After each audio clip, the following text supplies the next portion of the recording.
Let the games begin!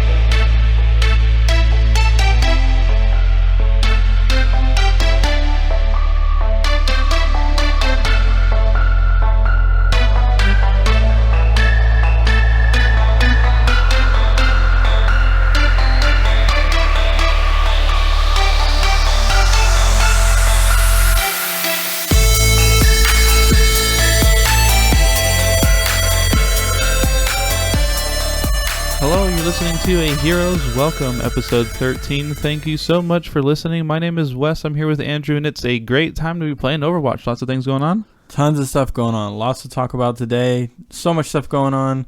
Definitely great time to be playing Overwatch. So how's your week in Overwatch? It's been pretty good as of late. I've been getting into some better games more of lately.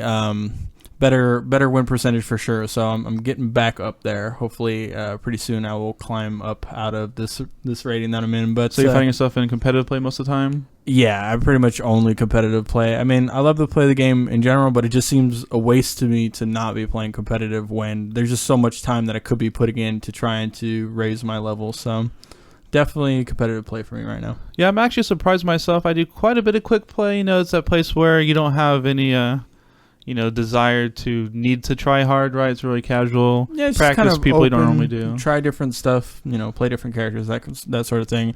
I will definitely get there shortly here, hopefully. So, there's tons of stuff that I want to try, characters that I want to get better with. I'm pretty much sticking with a handful of characters right now, just trying to, do my best to dig myself out of this hole right now. So yeah, I've been having a blast. Play competitive last night a little bit.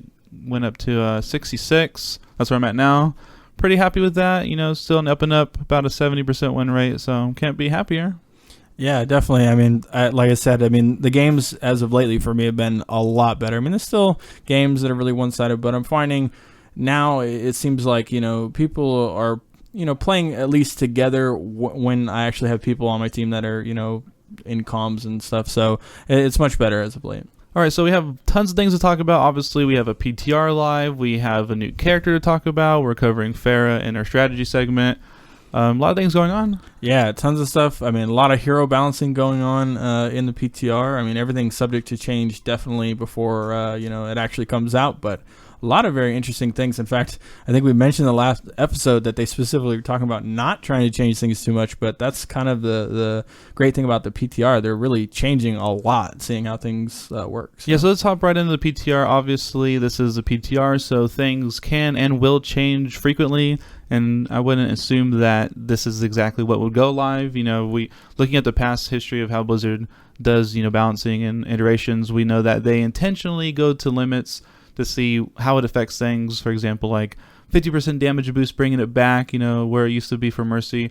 Those kind of things are kind of expected not to go live. But yeah, the thing about making larger changes, especially in a PTR, is that the more you change something numerically, the more information you actually get out of that. So you're actually able to see, other things that are brought up by that change rather than just changing one or two things here. So definitely a good idea. They can go as far as they want to push it and see how things end up, but then they can reel it back in when they want. Yeah, just keep in mind, we're going to cover, go over the basic stuff, but just keep in mind that, things can change. So we have a new hero, Anna.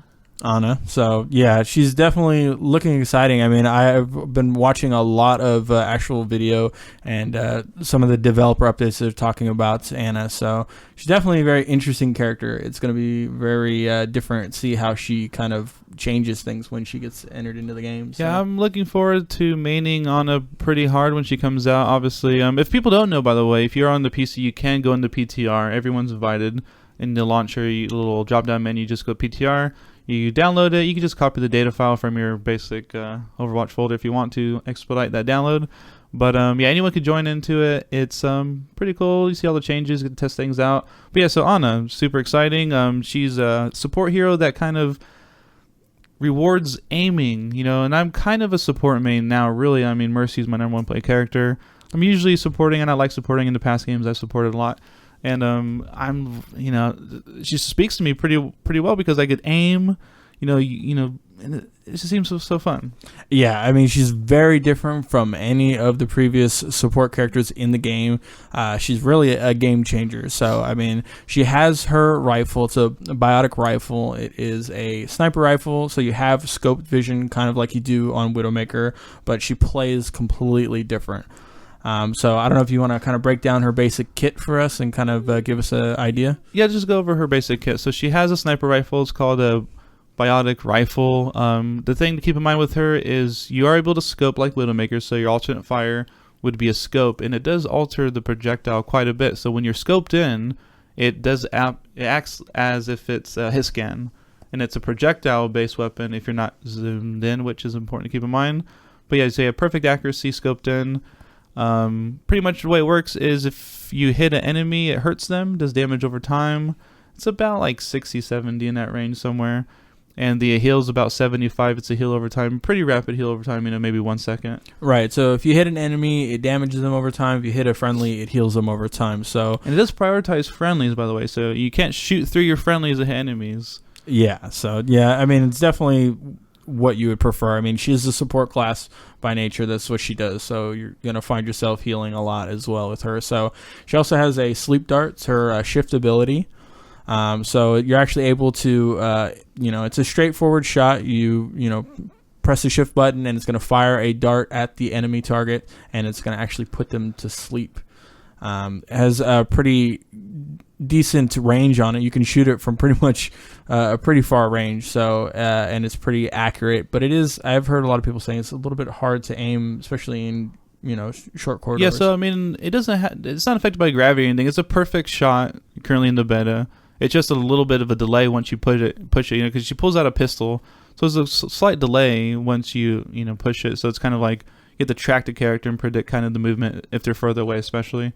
Right. But yeah, it's perfectly accurate. Very, very far range. You could hit a bastion set up really far away, put them to sleep, and it's 6 seconds.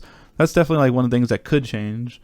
Yeah, it's definitely subject to change. It's really one of the abilities is her whole kit is really completely different, and the sleep dart is just one example of something that can really change things with the games, because you can actually put characters to sleep. You can actually stop ults with it, stop Reinhardt charges, that sort of thing. All sorts of different things you can use. And very important to note that if that person takes any damage whatsoever, they're awoken. Right. So it's just asleep, so they can be woken up by any kind of damage.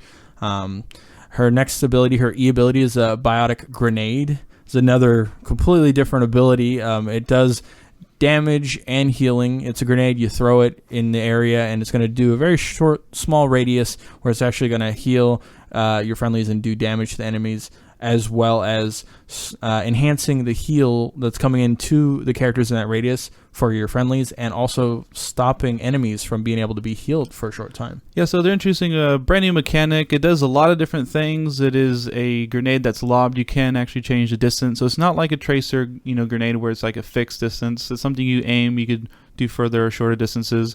But yeah, it does multiple things, just like your primary attack. If it hits friendlies, it heals them over time. The heal actually is pretty instant, and the damage is instant actually, but you get this new effect where you have this arrow is pointing up, meaning all healing is increased.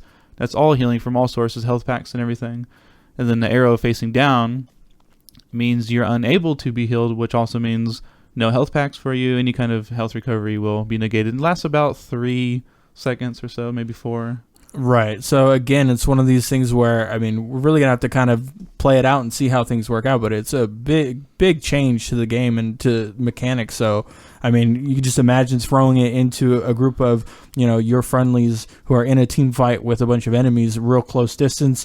You're going to completely change the game, because you're going to stop those people that your teammates are attacking from being able to get healed, and you're going to do a slight amount of damage. Those people are just going to drop. Yeah, I see it countering some things pretty hard. The grenade, like a Zenyatta ult, you think you're safe, you're in the Zenyatta ult, especially being buffed and everything in the PTR, and all of a sudden, you catch yourself actually being able to be susceptible.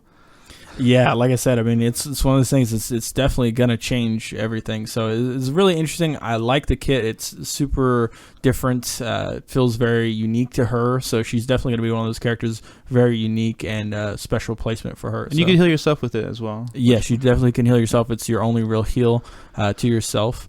So you can definitely use that, and you can definitely use it in an area to heal you and your friendlies as well, kind of like you would with your Soldier 76 field. Right, and we'll cover it later, but when you heal yourself, you actually generate ult charge. It's a change you're doing. Right, so that's one of the changes that they're bringing to the game that's being tested in the All right, so let's talk now. about Ultimate real quick. Nano Boost is also known as Nano Boost already by the massive community.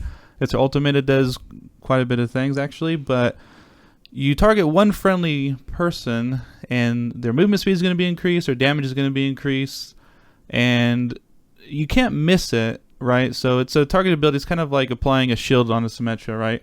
So you'll see a big, square, and you push a button, so you can't miss it. Yeah, it's smart targeting. You aim at the friendly that you want to put it on, and it just automatically puts it on them. Right, so so they attack. I mean, all the damage is increased. The damage done to them is cut in half, and they move faster. So we've seen some gnarly combos, obviously, in the PTR already. It's pretty crazy. Even like a Symmetra left click just becomes crazy.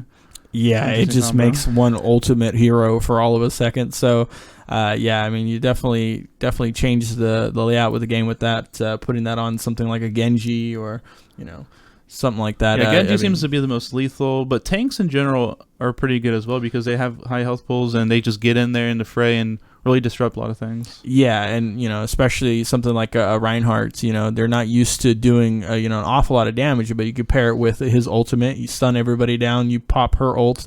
He just has amazing damage, and he's just able to chase everybody down. It's just going to be crazy. Yeah, I mean, just the fact that he could left click, you're doing well over 100 damage, and your high health pool, and you're receiving half damage, and you're moving fast, so you're able to get those swings.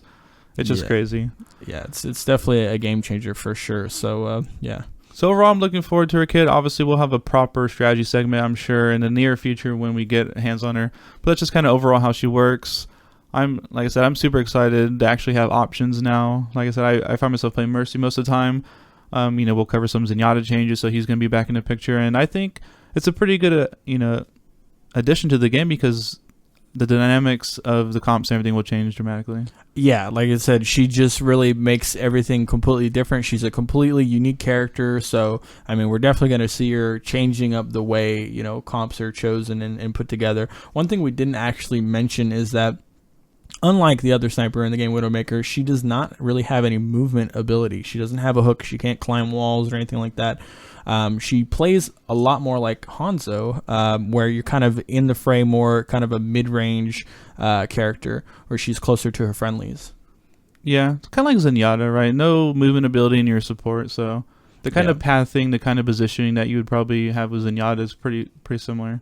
Yeah, it's very similar in that way, but just having the scope, it seems a little weird, I guess, at first to be playing with a sniper rifle and be kind of in the middle range, but it works out good so far. I think it works out pretty well. All right, so let's cover some other general updates in the PTR that we see. There's a change to overtime, which I'm sure is going to be well received by the masses. Yeah, everybody's been calling for this for quite a while, I think, and we're just seeing a big, rush of it, especially in the tournaments with, the stalling and such. So the overtime, it's going to be after 20 seconds or more of the overtime, the fuse will actually burn down much quicker, and so the overtime will tick down quicker, and you won't be able to just constantly reset it like you normally do. Right, and if you die during overtime, your spawn time's increased by 2 seconds. Obviously, these numbers could alter a little bit, but we're pretty much seeing that they want to do something to address overtime and the just ability to.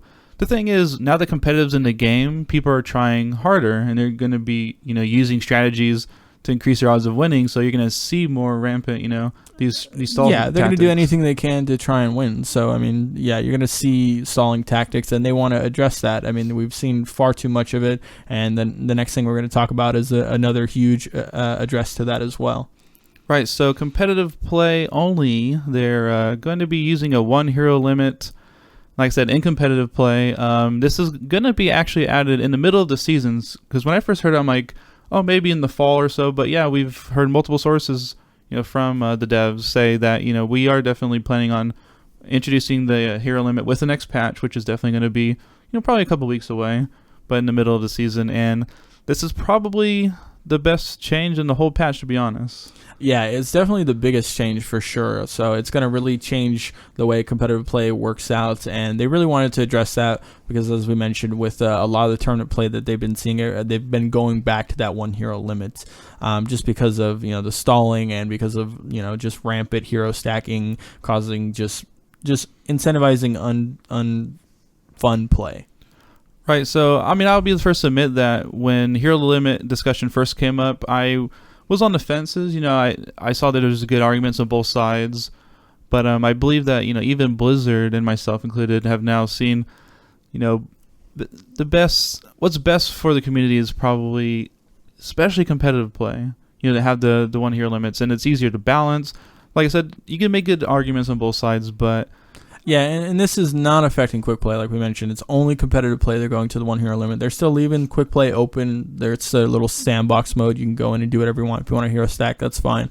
But yeah, again, I'm in the same boat. I mean, I think in a perfect world, we would all like to not have to have hero limits, but it's just definitely, it's too rampant, the problems we're seeing, and it's just affecting it so much that hero limits definitely going to be the way to go, I think. Yeah, I think the pros outweigh the cons. I mean, you see, much more variety of heroes, and Kaplan went on the official forums and wrote up a pretty good, length comment about their decision internally, because I myself is so surprised that Blizzard's actually come out, because it seems like they were so reluctant at first. Yeah, I mean, I'm definitely surprised that they did it so quickly.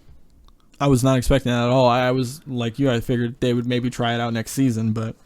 Yeah, but to quote Kaplan, I mean, he said the hero stacking is making the game less fun, and he points out the fact that because it's competitive, people are going to be using, all the tools to, stall or, grieve. I don't know. It just, I mean, the vast majority of casters, players, and even the spectators are definitely enjoying the hero limits. And yeah, we talked about, the last episode about all the tournaments and everything reverting back. So Blizzard's watching. It's definitely better all the way around, and I think the argument against it just not being able to choose maybe the hero you want specifically at that moment. I mean, there's so many heroes to choose from now with Anna going to be coming in. There's plenty of people to choose from, and as you said, the pros just outweigh the cons, definitely. Right. So in addition to the general updates and the new hero, we have a bunch of hero balance, changes to individual heroes that we know and love. One of the biggest ones would probably be Diva. Right. So as we mentioned earlier in a tidbit, the self-healing now abilities actually now will charge your ultimate as well. So that's one of the changes that they're making across the board to all characters. Yeah, it's important to note, because that's across the board, yeah. Yeah, it's across the board, and because of that, they're actually going to be changing a lot of the heroes' ultimate costs as well to kind of help with that as well. Right, so if you were to see Roadhog, 40% slower regeneration, it's compensating for the fact that his Take a Breather heals him, and Soldier 76 obviously. Right, if they didn't change it, then they would just have ultimates all the time, so yeah. Yeah, so there's a little bit tweaking there, but yeah, it's actually a pretty big change, but yeah, a bunch of self-healing, going to be able to charge ult. Yeah, so it's definitely a change. Now it's going to be a little bit different to decide on, whether you want to use your healing abilities or not. Even when you have a healer, is it beneficial to give yourself that ult charge because you're the DPS and you need to actually, put out your ultimate and be able to help out in that way, or is it more beneficial to allow your healer to get it? So yeah, something to think about. So yeah, Diva, a lot of changes. She's basically having her kit reworked for the most part. I mean, Defense Matrix has completely been reworked, so it's one of the main ones we'll talk about. So it's actually bound now to your alternate fire, your right mouse button on the computer, and it's now toggleable. So it's completely different. It's not just a cooldown you put up and then it just uses it and then goes away.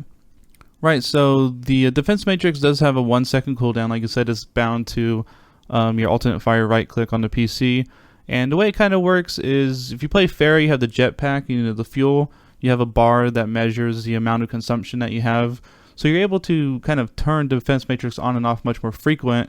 And I mean, like It just makes it much more usable in every situation. Before, it was kind of predictable. You'd come in with D.Va, you'd put up your defense matrix, everybody would just stop firing, then wait for it to, go away, and then they would start firing again. So this now kind of avoids that whole issue of just throwing the defense matrix away. It allows you to actually use it and get use out of it, because you can go in, you can put it up to protect yourself. As soon as the people stop shooting, you can return fire, and you're not just throwing away your ability. Yeah, and it's a pretty big, reworking, and I probably expect it to be altered even more so.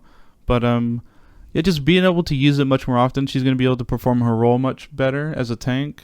And yeah, when the Hanzo ults and you hear him do his little dragon thing, you're going to have it up, and you just have to use it for just a split second, and you eat the arrow.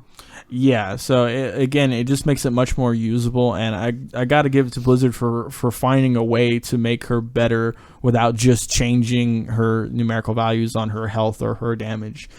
So definitely, I think a better alternative to just a numerical change. Yeah, so you can right now in the PTR, I know 4 seconds is the full duration that you can have it. It does take you about 10 seconds to fully charge. Like I said, it's kind of like the Pharah jetpack thing. You have that meter visually to see, how much to consume. Yeah, and it doesn't have to be fully charged to be usable, so you're able to just, like we said, just toggle on and off when you need it. So, yeah.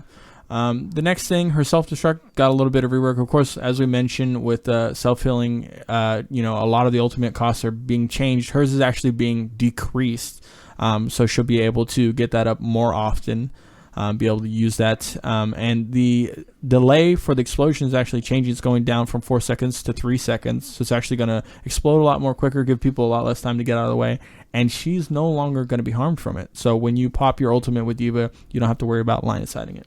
Right, so it's even better zoning tool when you're baby D.Va. You don't have to worry about getting killed by your own mech. And it's a big difference. Like you read a patch note, so 4 seconds is now 3 seconds. But if you've been playing the game as much as I have, your internal clock tells you exactly how much time, you still have plenty of time to shoot around the corner before you get around there, but it is very, very fast. Yeah. You actually kill people with the ult now. Right, so it's a completely faster. I mean, it's just a big change if you're not expecting it. So, and I know there's a lot of people out there that really like D.Va a lot, and they want to play her a lot, including myself. I just got, another ult skin from her scavenger in the other one. Pretty good. Yeah, I mean, again, she was just not seeing any play, and so I mean, definitely gonna help her out in that area. So hopefully, we'll see a lot more D.Va flying. And just a side note, we're talking about Ana. If you haven't seen the animation of when her mech goes to sleep, it's pretty funny. Oh yeah, right. You were telling me about that earlier. So yeah, just like angry D.Va and her mech, like wake up, and the D.Va, mechs can go to sleep. I never knew. Right. Yeah. This feature. Those darts, man, they just penetrate that armor and everything. Huh? All right, so let's talk about McCree. I definitely foresee a lot more McCree in the future. Pretty much the main change is the fall off on his primary attack. So when the game first came out in beta, he had 0 fall off, and he was pretty much like a sniper.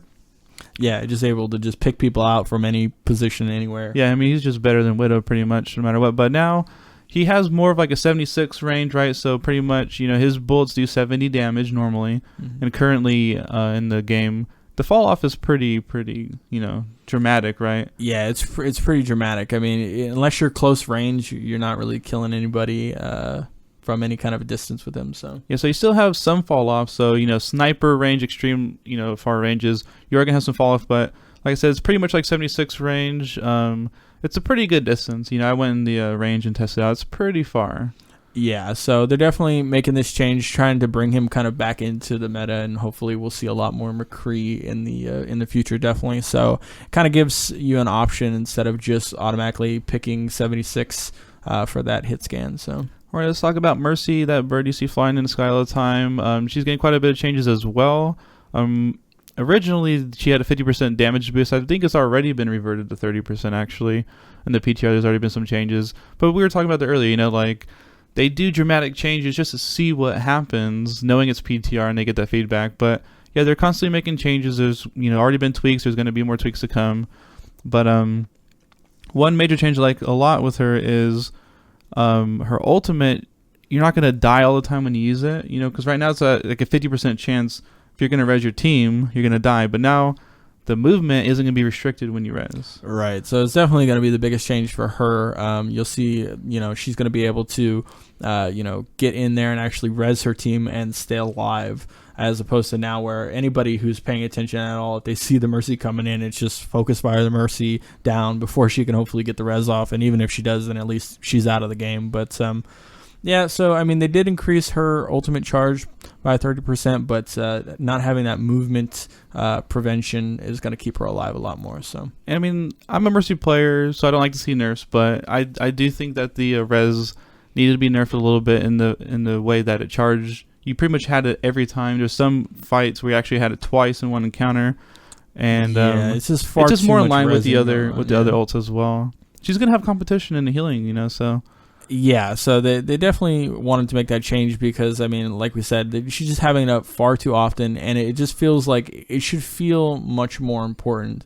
I mean, it's such a big ability, such a huge change to any kind of team fight, that's having it just constantly up is just way too often. Right, and the last change currently on the PTR for Mercy is a Guardian Angel. Pretty much instantly resets upon use. You're going to be able to fly around much more often and frequently, and I know we've done the strategy segment on Mercy in the past, so we covered her, but if you haven't listened to it, go in her custom settings and change those Guardian Angel settings, because the default Guardian Angel settings are not very good. You want to be able to do a Guardian Angel to whoever you want. Doesn't matter if you're healing them or not. Yeah, definitely. So, I mean, you'll be able to fly around a lot more. You're going to see a lot more Mercies in the air with Pharah. But yeah, I don't think you're gonna see much Pharahs in the patch. Well, I mean that could definitely change. But I mean, as far as Mercy goes, she's gonna be flying around all over the place. But yeah, we'll definitely see. Let's talk about Zenyatta. He's probably along with D.Va the most changed character. Right off the bat, he's gonna have more shields, right? So he's gonna have the same amount of health that every other healer in the game has, which is 200. And 150 of that is shield, which is, we covered this in the past, but shields are better than health because they regenerate. Yeah, so it's quite a change for him because it's not just 50 health, but it's 50 shields. So again, only 50%, only 50 of his total health is actually health, and so that's the only bit that will actually go away completely whenever you peak and then go back. As soon as you get out of damage, you're actually going to get that 150 health back, that shield back. Right, and his Orbs of Discord and Harmony got a significant change. The speed has been increased from 30 to 120. It's dramatically quicker. I mean, you hear those numbers, 30 to 120. It's almost practically instant now. Yeah, pretty much. Yeah, so when you Discord someone and you hit them, they're pretty much, the Discord is already applied, instantaneously. Yeah, we're talking about the travel time of the orb, so. Right, the travel time of the orb. So you're going to have a lot more uptime on your orbs. You're going to be able to sneak in and put it on that Discord instantly or that Harmony for your team. And it's just going to make much more uptime, and it's going to help out his overall kit, being able to heal his team a lot better, and then also just reduce that, increase the damage outcoming to his enemies as well. So right, so pretty much 4 times faster than it was before, and it feels a lot better, it looks a lot better. Good improvement. Yeah, I mean, Zenyatta definitely needed a little bit of a change because he was definitely one of the lower tier supports in the game. So definitely, I mentioned in the past, Zenyatta is one of my favorite healers. I definitely like the changes. Hopefully, I'll get to play some more Zenyatta. Yes, let's talk about Transcendence, Zenyatta's ults. A couple changes. So the movement speed has been doubled upon activation. Now, double doesn't sound like a lot, but let me tell you, it's like race car Zenyatta. Yeah, race car Zenyatta. You're just flying around the map. So, yeah, in fact, I think somebody even did a video with him with his ultimate and speed boost, just flying around from all the way from the beginning to Hanamura to point B by the time it was over. Yeah, it's pretty fast, and also the heal got increased, right? So it used to heal for 200 per health, and now it's it used to be 200 heals per second, now it's 300 heals per second, and obviously you have that big ring, it's very obvious, we stand in that ring, and you get healed. Yeah, so again, from 200 to 300 health per second is increased quite a bit. So basically, short of straight up heads-on Pharah rocket or sniper or an ultimate, people are going to be pretty invincible. Yeah, pretty much you would have to, one-shot kill would be the only way to get a kill, unless you have an Ana that makes it immune for you to get heals, and then all of a sudden... Yeah, so, definitely, changing things for sure. So, it'd be interesting to see if that really works out like that. But right, so that's pretty much the gist of the PTR. Next week, if there's any changes, we'll definitely cover them. Yeah, I expect there'll be a few things to change at least. So definitely we'll keep eyes on that. Yeah, a lot of changes. So, But I mean, to me, it seems like Blizzard's paying attention. You know, they care, and although they're not doing changes as frequently, you know, as during beta, they are gonna be changing this up, and they've still been doing quite a bit. I mean, we've been seeing quite a bit of changes already. So they're definitely doing a really good job of paying attention to what's going on, both in, you know, the general just, you know, playing of the game and also tournament, and kind of staving off some of those issues in both categories. So right. So we got a new digital comic. We haven't seen one of these in a little while, but it's the issue number 7. It's called Legacy. It's all about Ana, the new hero. yeah, so again, you know, it's newest comic. It was pretty awesome. I mean, I enjoyed looking at it just regular through the comic, and then also you have MadeFire. You can go to and check it out. I think it's MadeFire. MadeFire, sorry, not MadeFire. MadeFire. It's actually directly in the launcher, and it's completely animated. So they've done it with the past, issues as well, but it completely changes the way you enjoy the comic for sure. So it's pretty much 2 ways to go about reading the comics, right? There's the normal version where you're turning it page by page like a regular comic book, and then MadeFire is a website that allows you to kind of animate them, right? So it has the sound effects, it has music, slide per slide, and if you just click on the link straight from the launcher, it will take you to the MadeFire version, which has all the bells and whistles, which I think is the best way to. Yeah, I mean, you know, some people like me, I like my comics, so I enjoy, you know, seeing it just regular comic style as well. But definitely the MadeFire version, they did a really good job on that. The animation and the sound is just really amazing. Yeah, it looks good. The art is great, and we learn a little bit more about the hero, and obviously we're going to learn even more about her in a few days from this recording, right? Yeah, definitely. So looking forward to that for sure. It's going to be the Comic-Con in San Diego. They're actually going to have a panel for the background of the character and take Q&A, as well as, just talking about her kit and showing off some of the things that she can do for sure. Yeah, maybe we'll find out if Sombra is Ana, because some people, think that Sombra is someone else. Yeah, it's still not clear as far as how that works out. I know, obviously, we would prefer, there to be another character right around the corner, but I mean, she kind of has the whole, her skin as well, is one of the pictures from the Dorado that people were finding on Sombra as well. So, I don't know. It seems to me like she would be Sombra, but, who knows? Yeah, the evidence definitely seems like Ana probably is Sombra, but, speculation. Always good to speculate. Yeah. All right, so let's talk about dev live streams. This is the first time they did something kind of like this, right? So what happened is Stir, which is a popular guy on Twitch, he was hosting a bunch of other devs, 5 other devs, and they were all playing on a PTR. And it was a few hours. It was really interesting. I'm sure there's a VOD. We'll link it in the show notes somewhere. But it's pretty cool. I mean, it's just casually playing. You're seeing the game developers just play the game that they make, and you can just tell that they love playing the game.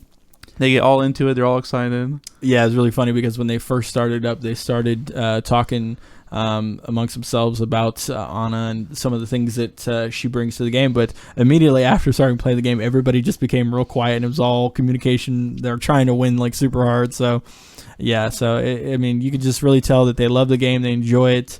But this isn't the first time. They actually had live streams, but it was previously back when it was just the beta. They did a lot of them as well with some other streamers as well. Yeah, so since the game's been live, and it was really interesting, definitely highly recommend you catch it. You just get to learn the personalities of the guys behind the game, their foresight. You see, like, you get in their heads, right? So you kind of understand the direction the game's going and everything. We'll talk about a few things they covered.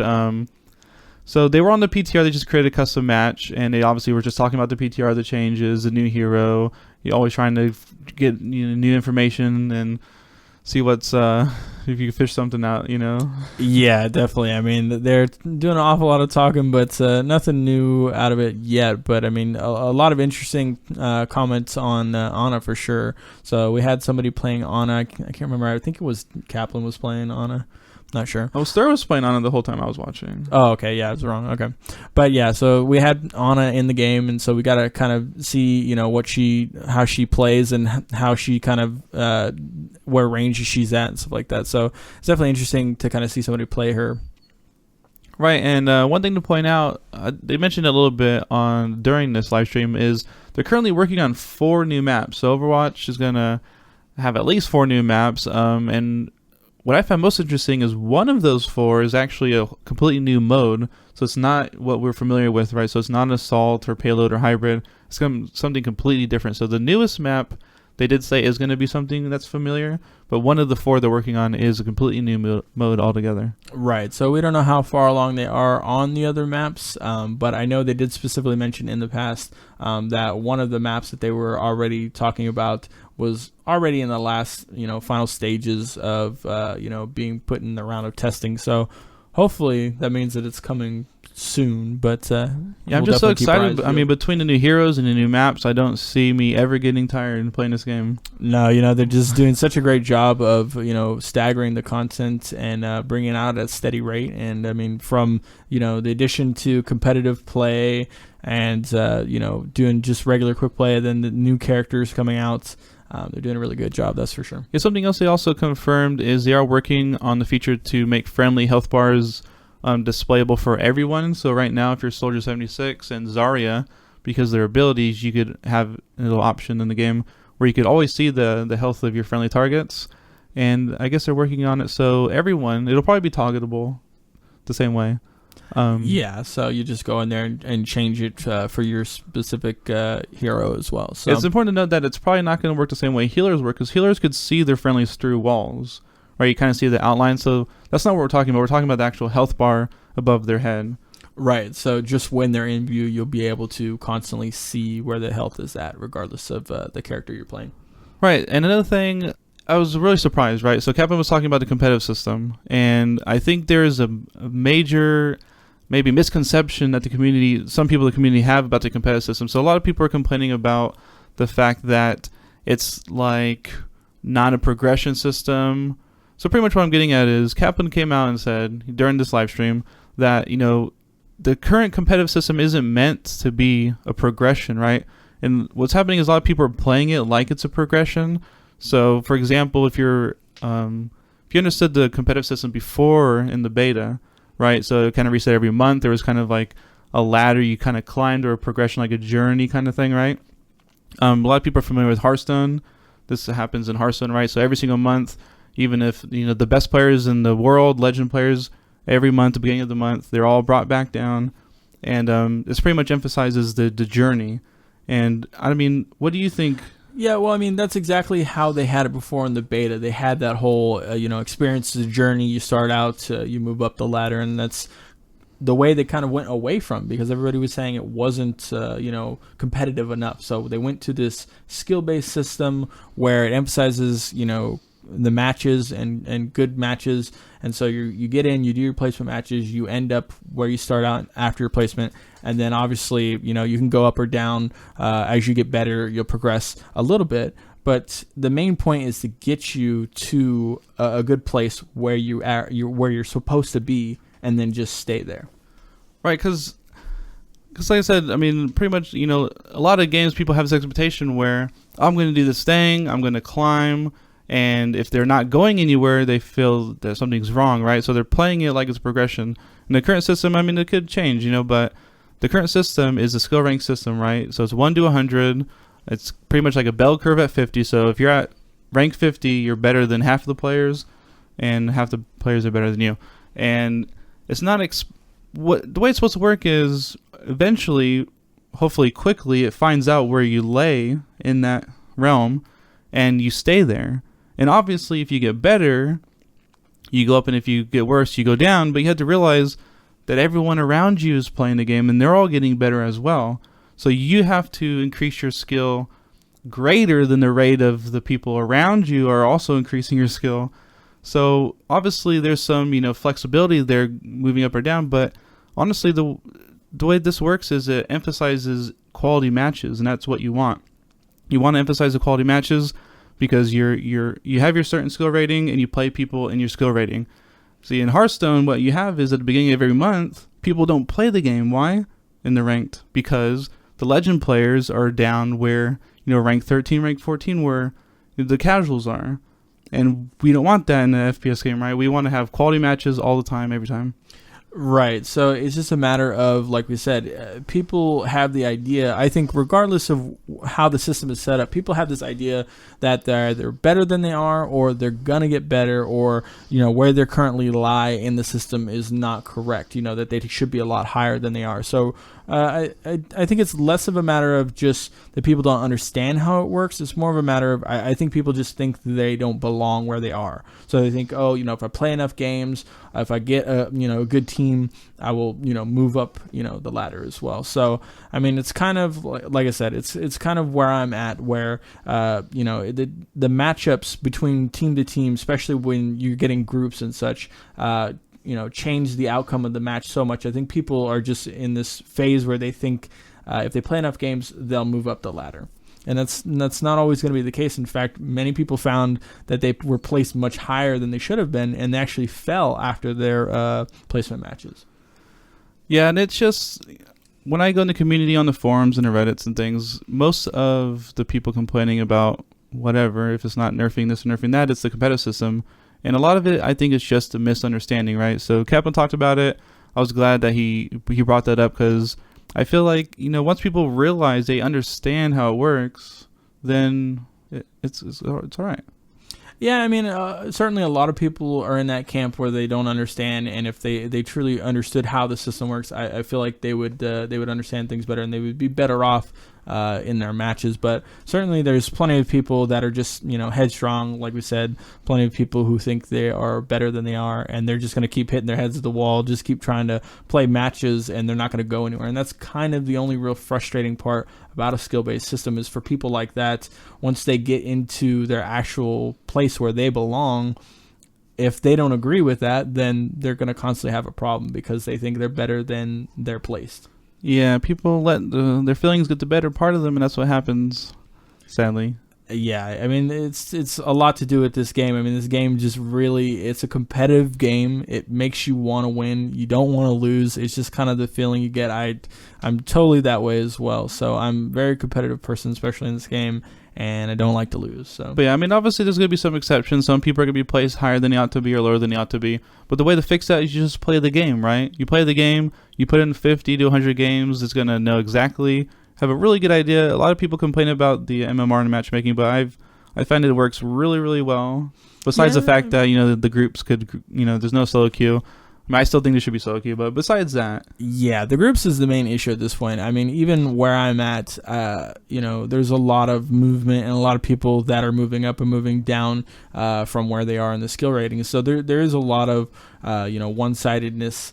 But even still, where I'm at, it's not as bad as it was previously. So I feel like the system's working really well now, and people are really getting into better made matches. This is really the group is the thing that's messing everything up. When you're getting into constant group stacks, 3 on your team and 4 against you, and it's just really weird. Yeah, just a major problem with the groups is people can be carried, and which just means that they're at a skill rating where they probably shouldn't be.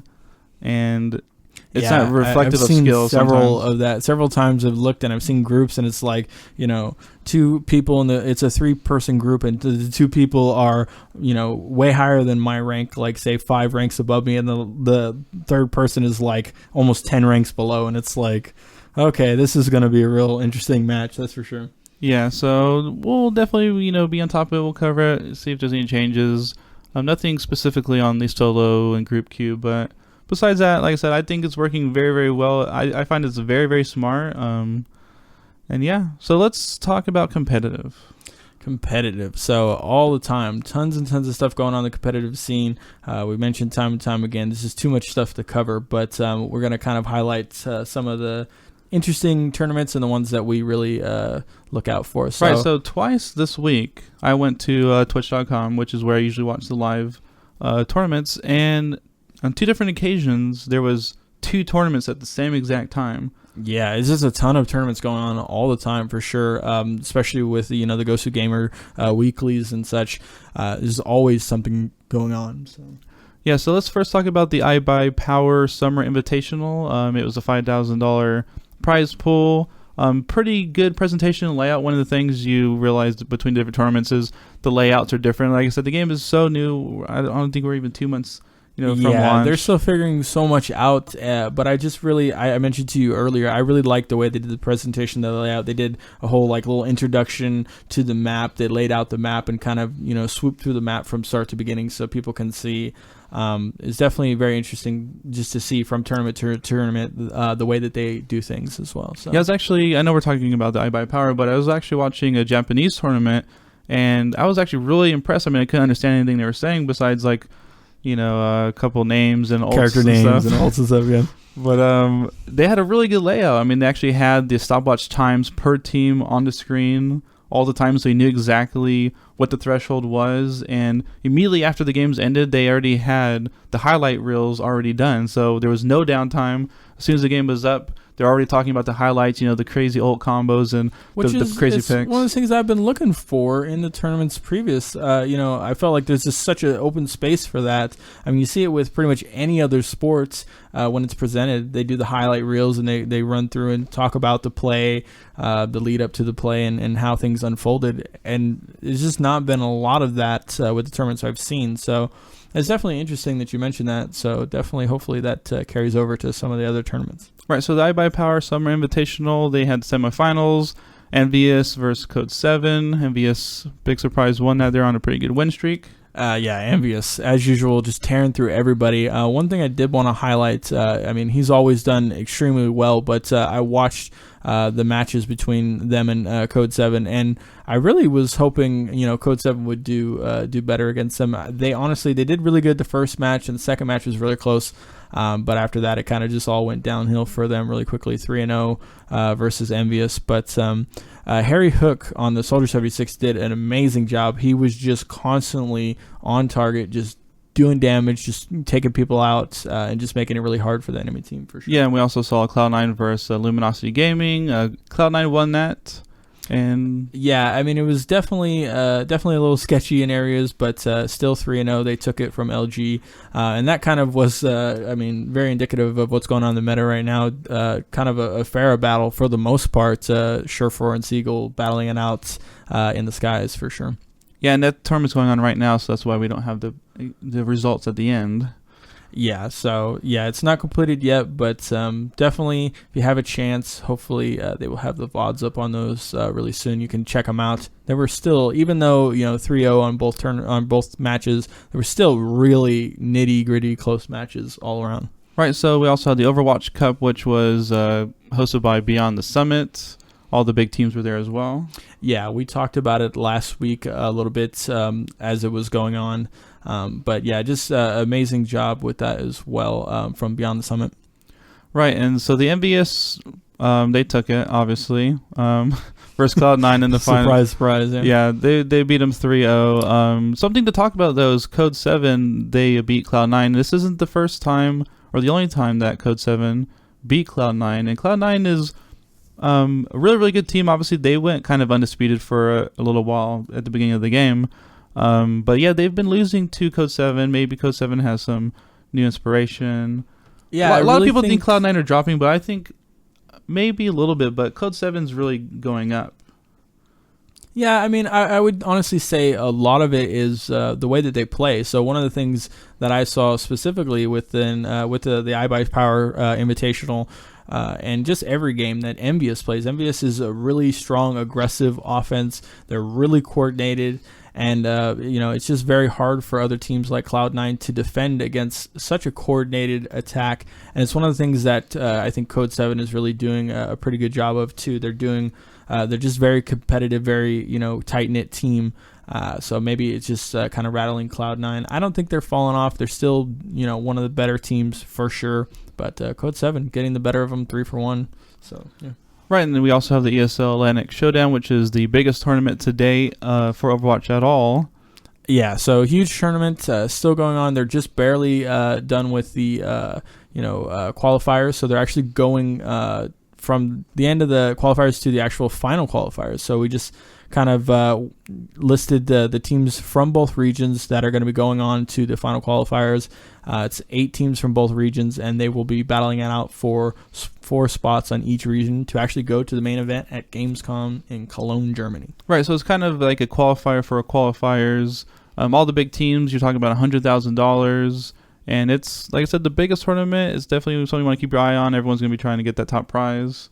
For sure, for sure. No surprises. I mean, the main teams, Envious, NG Reds, Cloud9, LG, some other names, Sea Algae, Team Liquid, of course, Nubris, and Code 7, all from NA. And then, no surprise, Misfits, Reunited, Rogue, Melty Esports, NG Blue, Creation Esports, and SG1 and Anox from the EU side of things. So those are all people who qualified. Those are all the names of teams that qualified for the final qualifier, and then we will whittle it down to 4 for each region.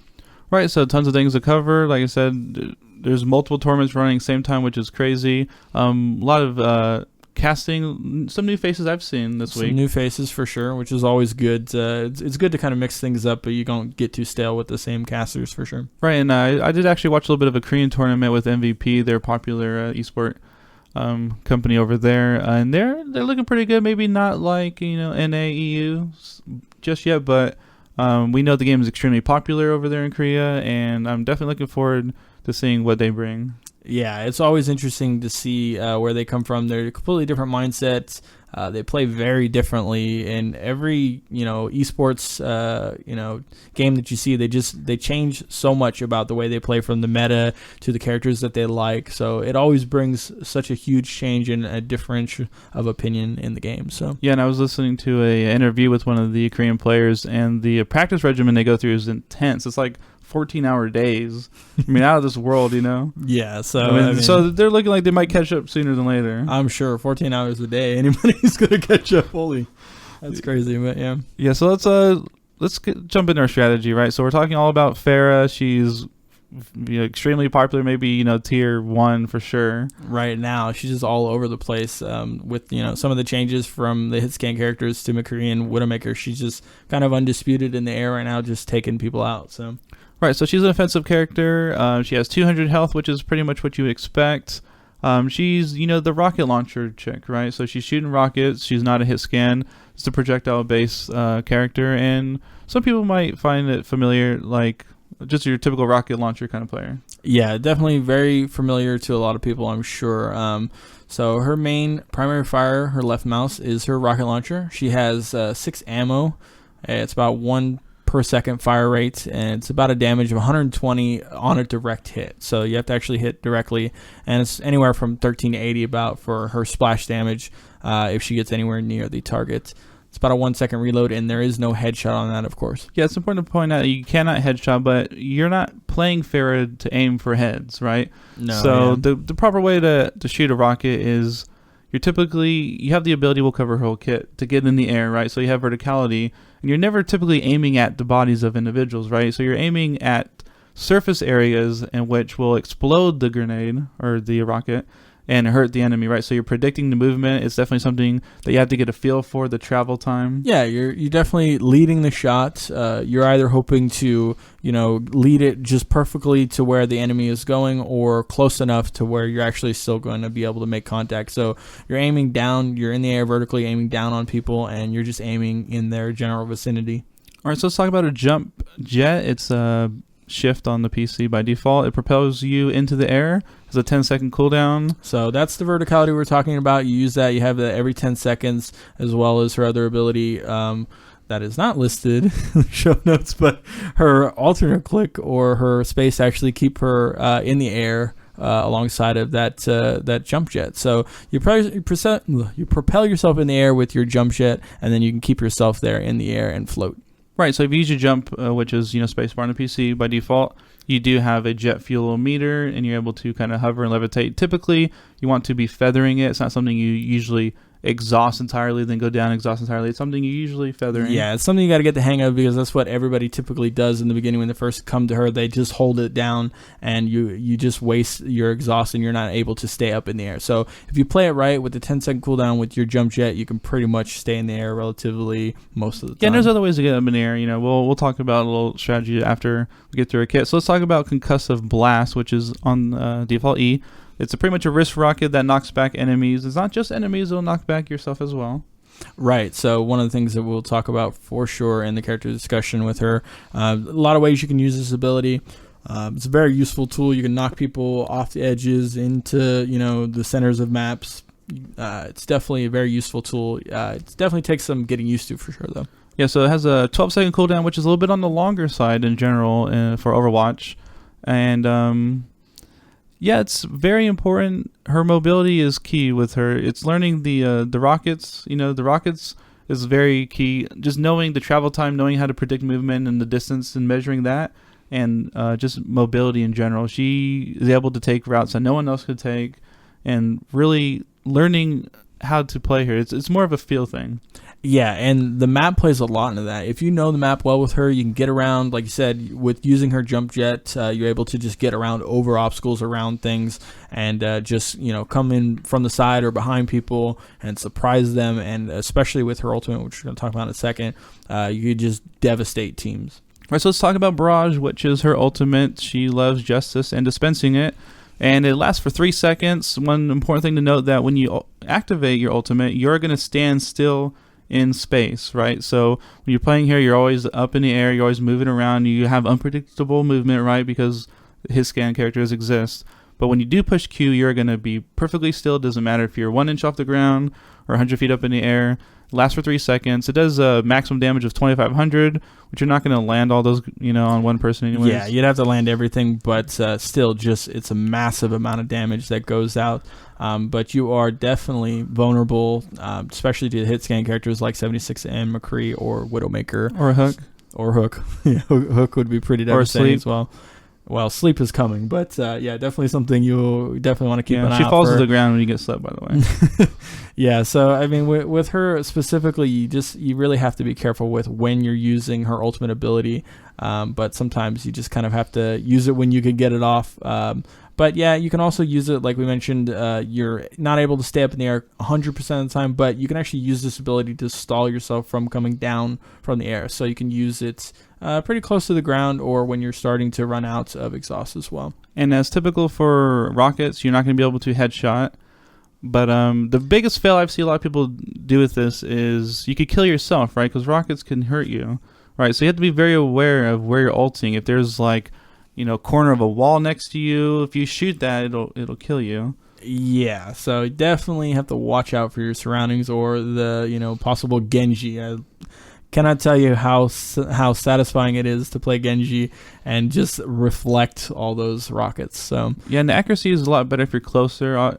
It's one of those things where you have to analyze the circumstance and the comps and everything. But sometimes you could just all right really close, and you're going to die very quickly, and it'll be very accurate. But the further away you're going to be, obviously there'll be quite a bit of travel time, and then it'll be less accurate. Yeah, so it's one of those things, like we mentioned, it's not super accurate at a range. You're kind of just throwing rockets all over the place, as the name Barrage would kind of suggest, but it doesn't really matter. You're putting out so much damage, you're able to just kind of, aim at targets and just really wipe them out. All right, so that's her kit. Let's talk about using her kit effectively and efficiently. One of the first things I'll point out is movement, right? So you have a lot of abilities to move yourself, right? So you have your jump jet, you have your space bar, and you have concussive blast. All these things are movement abilities, but I want to point out there's another thing that a lot of people overlook, and that is your left click. Your left click is going to be used for mobility. I can't tell you how many times I see a Pharah use a jump pack to get to a position where they could have just left clicked and rocket jumped, something similar to what 76 will do. We talked about him, right? So you could just left click and boost yourself up, and because you have your space bar, you have your jump pack, so you're able to get very high distances without using your jump jet, without using your concussive blast. Which is a huge thing, because as a 10-second cooldown for your jump jet and a 12-second cooldown for your concussive blast, you won't always have them, and you don't want to just use them whenever, especially the jump jet, because it's your actually most vertical movement. You're able to get the highest with your jump jet, and it's going to propel you up pretty quickly.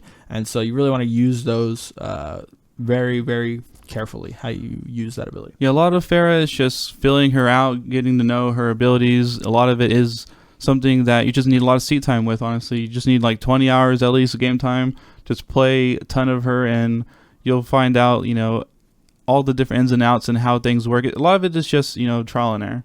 Yeah, I mean, with her, you've seen a lot of people, especially in the beginning with the beta, and then once the game finally released. In the very beginning, she was kind of all over the place. She's one of those characters. She's really fun to play. She has huge movement ability. She's able to, she's pretty easy to kind of jump in and get the feel of her immediately. Since you're not actually having to, so much be about aiming perfectly. But there's just so much that goes along with her. You can just really easily tell right away the difference between a new player on Pharah to someone who's really knows what they're doing for sure. Right, so we could talk a lot about rocket jumping with your left click, with jump jetting, concussive blasting, getting around the map, but you really just have to go and do it and try it out. One thing I did want to point out about concussive blast is about 50% of the time, you're going to be using it to maneuver yourself. Now, obviously, you've probably seen a lot of times where you're able to boot people off the edge and get those environmental kills, which are really good.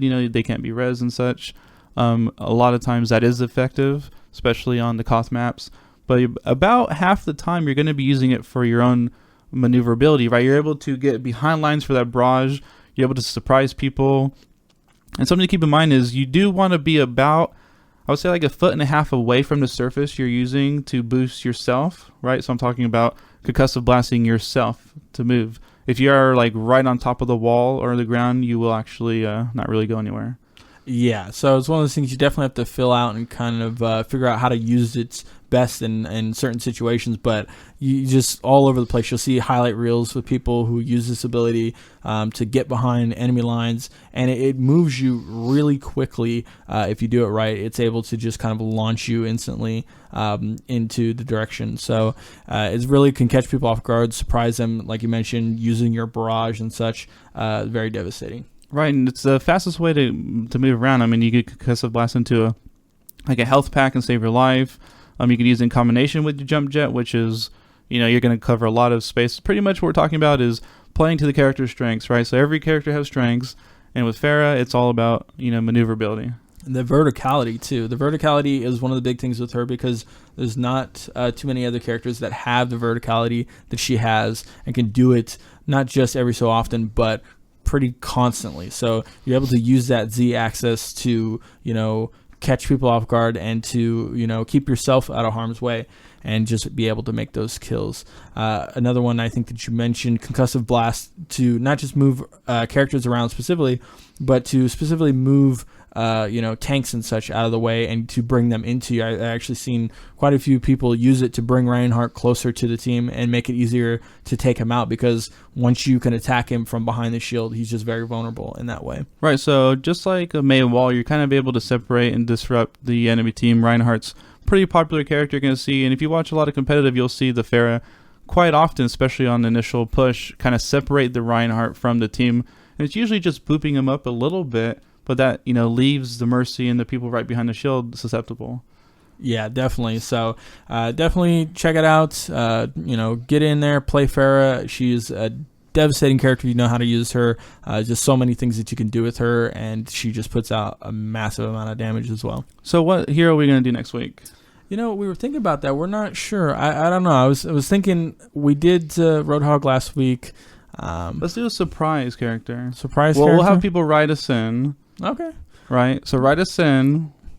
Send us a message. Let us know who you'd like us to do next week. Yeah, and our info will be in the show notes. Yeah, we're going to have our info in the show notes. And I think that's going to do it for our character discussion. And I think that's it for the show. So thanks again for listening. Stay tuned for next week's. And hopefully we will review the character that you wanted us to review. Right, so I want to say thank you so much to the people who have already emailed us at aheroeswelcomepodcast@gmail.com, and on Twitter we're at 2 Moon Studios. Like we said, the contact info will be in the show notes or description or however you're listening to this podcast. Again, thank you so much, and we'll see you next time. Next time.